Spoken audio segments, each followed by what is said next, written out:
You're listening to Talking to Teens, where we speak with leading experts from a variety of disciplines about the art and science of parenting teenagers.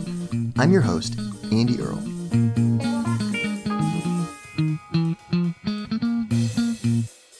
Hey, we're here today with Dr. Caroline Clauss-Elhers, and we're talking about how to connect with your teenagers and teach them important life lessons through cooking and food.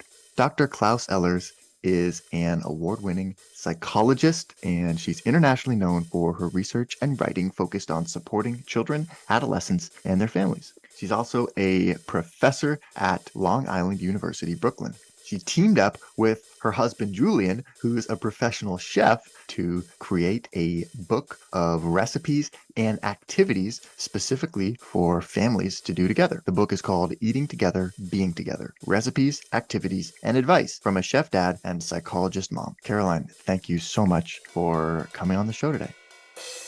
This was clearly a lot of work, this book. It's beautiful. The book is Being Together: Recipes, Activities, and Advice from a Chef Dad and Psychologist Mom. It's beautifully illustrated, and it's packed with a lot of great stuff in here that clearly spent a lot of time putting together. What inspired it? What inspired it is my husband is a professional chef and I'm a psychologist. And even more important, we have 3 children now, ages 6 to 19. So the Okay. activities are really developmental. We call them young helpers to grown up helpers. So young helpers are toddlers Yeah. and early school. And then we have preteen and teen helpers. And then grown up helpers are grown ups. So during the pandemic, my husband, as a chef, was unemployed, as many people were. And it really was the most time that we had ever spent together because his schedule has always been pretty intense. And Yeah. the ideas started way before the pandemic, but the pandemic really, because we were together as a family so much, helped us kind of think through how we could present recipes and these ideas in a way that could be helpful for parents and that were helpful for us too, and Yeah. helpful for kids.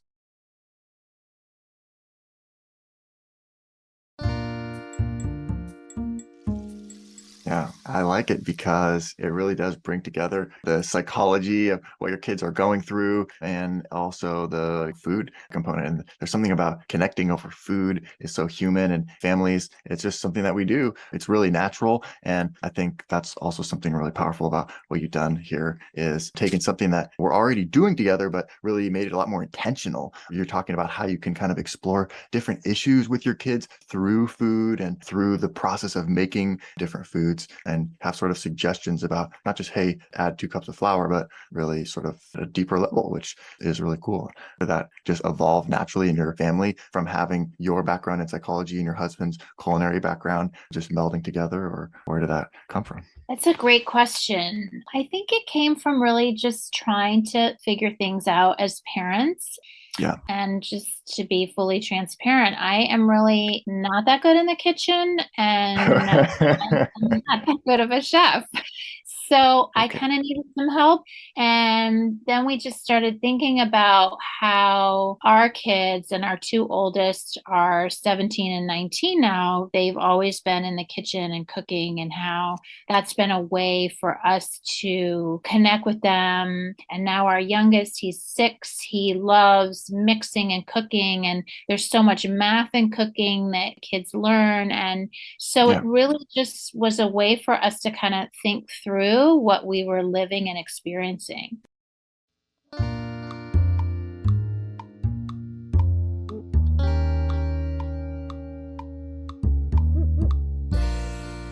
Obviously, you found these things that were so helpful for you and your family. You wanted to share them with other people. What have you heard from other families about like using some of these recipes and activities in their families? Yeah. So, what we've been hearing is that it's been really helpful for families to think about that this is not a book about getting it perfect. It's a book about the Mm, process and the experience.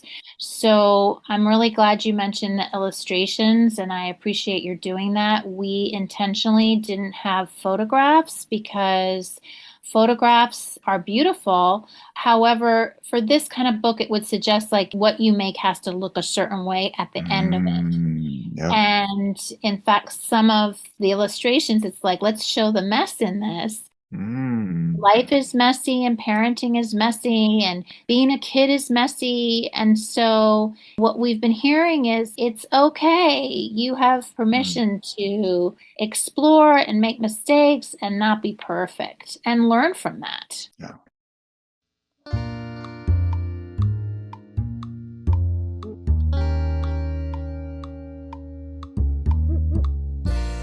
Something you talk about in the book, which I thought was really cool, is called the Haven model, Yeah.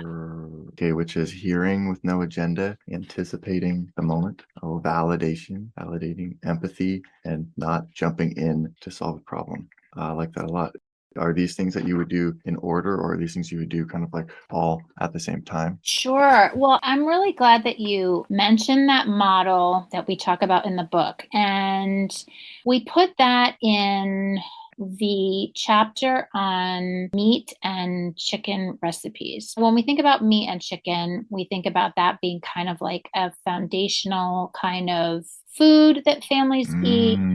Yeah. What parenting skill is foundational, especially for teens and preteens? And that skill is listening. And so the Haven model is a model to really help us and encourage us to work on our listening skills. Yeah. And look, I will be the first to say, as a mom of two teens and a 6-year old, we're going to get it wrong sometimes, Yeah. Right. but it's that we're trying. And so, for example, the first part of the model, hearing with no agenda, is really about oftentimes it's human nature. When our kids or someone's talking to us, we have an idea, right? So, like the example in the book is your teen is saying, I want to take a gap year. This is really important to me. Yeah. And you, as a parent, have your own agenda. And you say, wait, that's not what we planned for. That's not what we've been working for. You've got good Mm. grades. You can get into great schools. Now that's the parent's agenda. And so, what Mm. that's going to do is potentially create a disconnect between your teen's experience and what you're saying. And so, it's hard to do because, of course, we have our own ideas. But hearing with no agenda is really just taking a step back to really hear that experience. So, tell me more about that. What's making you think you want to do the gap year? And of course, you can share your experiences. Oh, I'm surprised. It just feels like something different. I want to understand. I want to be curious and understand. Yeah, yeah, So, really. But one the focus example. really is like on understanding and just trying to make sure that you really hear them. And I love that intention, that clear intention is really powerful, I think. They can Yeah. feel that. And it's hard to do. So, this kind of framework is Mm, just to help yeah. remind us. Well, but no, I think it is because so much of the time we're listening, but really our intention is really just that we're listening so that we can navigate the conversation to this other thing, so we can Yeah. move on to the point that we really want to make and talk about the thing we really want to talk about. Yeah. And so that is, I think, is one of the hardest things to do. Yeah. Yeah, in doing that, and again, that's human nature and we have our own ideas, but we miss these great opportunities to really hear where Mm. our kids are at and what their ideas are for themselves. And for Yeah. teens, identity is just a key developmental task during adolescence. And so hearing where your teen is at can be really supporting that identity development for them. Right. And because it's changing so quickly that we have to be constantly tuned in. We can't assume that we know what they're feeling or thinking or how they're thinking about themselves or others because that's what it was 6 months ago. Because Right. what are they feeling now? It might be changing. Yeah, absolutely. And then your question about sort of the model, like, is this in order? Is this each point? Does it need to come in order? And I would say no, that these are just kind of Yeah. a Okay. Yeah. toolkit Okay. that we can pull from in our communications.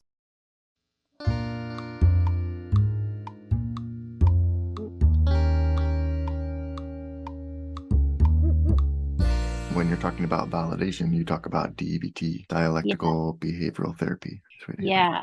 So validation is really used a lot in the DBT approach, which was developed by Marsha Linehan. And validation can be tricky because you may not agree with something. And this is what the DBT approach talks about. Your teen may say, "Oh, I'm so upset because I failed the exam." And you may know as a parent, well, you didn't study at all for the exam. So it's tricky, but the DBT approach helps us, I think, understand that complexity that you can say, you can validate. It sounds hard and it sounds like you're upset about not getting the grade that you wanted. And I also understand that maybe next time we can think about studying more. So it's Yeah, supporting, but tricky because you might not necessarily agree. I see. Yeah, that's the whole point of it, is like being able to exist in that gray space, kind of where supporting but also not agreeing. And how do you do that? Yeah, and it's that two realities can both exist and both be correct in the sense that one's not more right than the other. Both experiences can exist.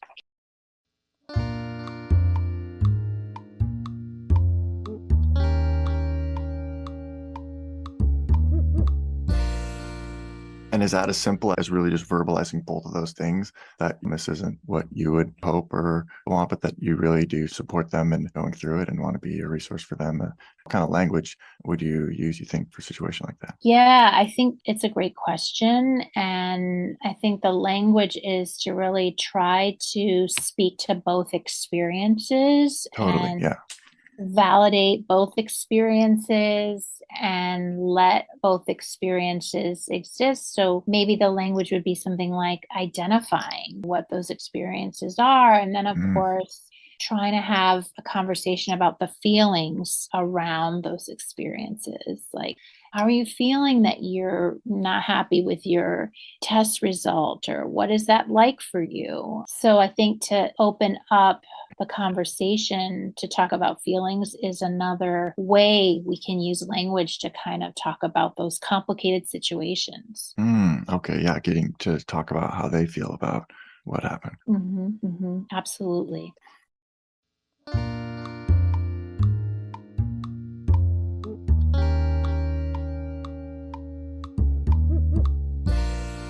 That's what's powerful about all this, is that we're nuanced human beings and our emotions aren't black and white. And a lot of times we do exist in that space between. And so that's really helpful to talk about. Yeah, and we talk about in the book how the kitchen is a space that can be really a convener and a connector for families. And so the second part of the model, the A, anticipating the moment, is really where parents, AKA grown up helpers, can just be around and Mm, be sort of aware that, my teen doesn't really want to talk to me, but maybe if I'm just here and something is on their mind, maybe it will sort of organically come to the front of the conversation. And the kitchen is a great tool to mm, help anticipate the moment. So, one of the examples that we talk about in the book is yeah. my oldest started college last year. Okay. And it was the summer right before her freshman year. It was August. She was going to be leaving, and she was making this chocolate banana nut bread for her Ooh. grandfather. Yeah, it's really good. Mm. And she wanted to make enough to freeze so that every time we saw him, we would bring one to him and say this was from her. Oh, It was very sweet. I'm not gonna lie, we do have some frozen this year. Same, we have some frozen chocolate banana nut bread we in our overshot. We overshot a little bit. You mean on the Oh yeah. no, she made more this year. She did the same thing. Oh, I see. Okay, I see okay, what yeah. you're saying. That's funny. Um, and she was doing it with her younger brother. They were cooking together, and I was just around. And just by kind of being around, she kind of She was talking with her brother because he was going to miss her. And then we were kind of Yeah. talking about the process. And that wasn't anything that was planned. That Mm. didn't come out of how are you feeling about going to college? It was just, oh, you're making chocolate banana nut bread. Yeah.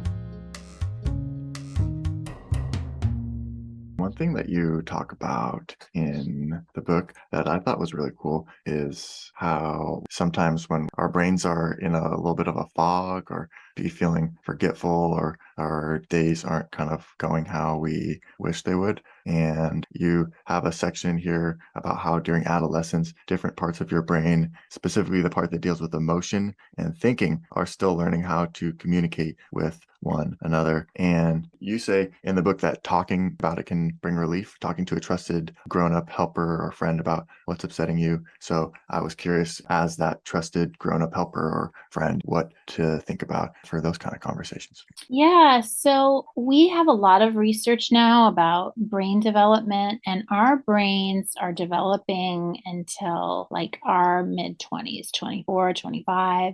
And so the part for adolescence and the adolescent brain that is also continuing to develop is the connections in the brain around thinking and emotion. And so it can Yeah, be really hard to make decisions. And the part of the book that talks about having one trusted grown-up helper that you can talk to, one trusted adult you can talk to, there's a lot of research that shows that that really supports resilience, that it's not the quantity of people, but it's the quality. yeah, And that you have one person that you know you can go to, that can mm, provide an enormous sense of security and comfort. yeah. As a teenager, sometimes feelings can be so overwhelming. There's a tendency to isolate, be alone. You might think no one understands you, no one understands what you're going through or experiencing, and encouraging them to talk to someone, grown up helper, about what's upsetting them. So, how can we facilitate a conversation like that if we feel like our teenager is, like you're saying, isolating and feeling down or alone? Yeah.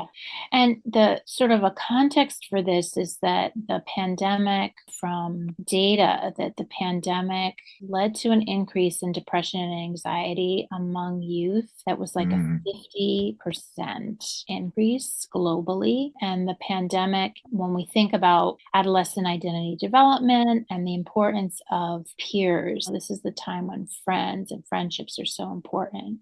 And yeah, then kids had to stay home and had to isolate at home to be safe. And now, what I'm hearing from a lot of parents and teens is that it's great to be back at school, but it's also hard to be back at school because there was time lost in developing those social skills and developing those friendships. Some people talk about sort of the social anxiety they have about interacting in the school, or social anxiety experiences of weight gain during COVID, just because we were at home so much. And so people have yeah, feelings about that. But your question about, as parents, how can we sort of connect with our kids and sort of be aware of the isolation? And from this book's perspective, I would say that cooking together is a way to kind of do that, or yeah. eating together, or the activities. So, for instance, there's an apple cider recipe in there. And one of the Mm, activities, yeah, it's really good. It's really good and surprisingly easier to make than it sounds. Like, you think apple cider, that sounds really hard to make. It's surprisingly easier to make than you think. huh, But one of the okay. activities is go to a farmer's market together and get apples, or go to an apple orchard together and get apples. Yeah, That time together, whether it's in the car or on the subway or whatever transportation you use, yeah, can be a nice kind of capsule, a nice way to get those conversations started. And sometimes our kids don't necessarily want to talk with us. You Yeah. may know that by their body language, but they want us around. So it's okay just to be Mm. in a shared space together also. And it doesn't mean that you failed if you didn't talk about something deep and have a huge breakthrough and cry in each other's arms or something. There is value to spending that time together. Yeah, absolutely. No failure at all. You are sharing the space, you're sharing the time, and that creates a foundation for the next time that you're together. And you're Yeah. communicating without even saying it.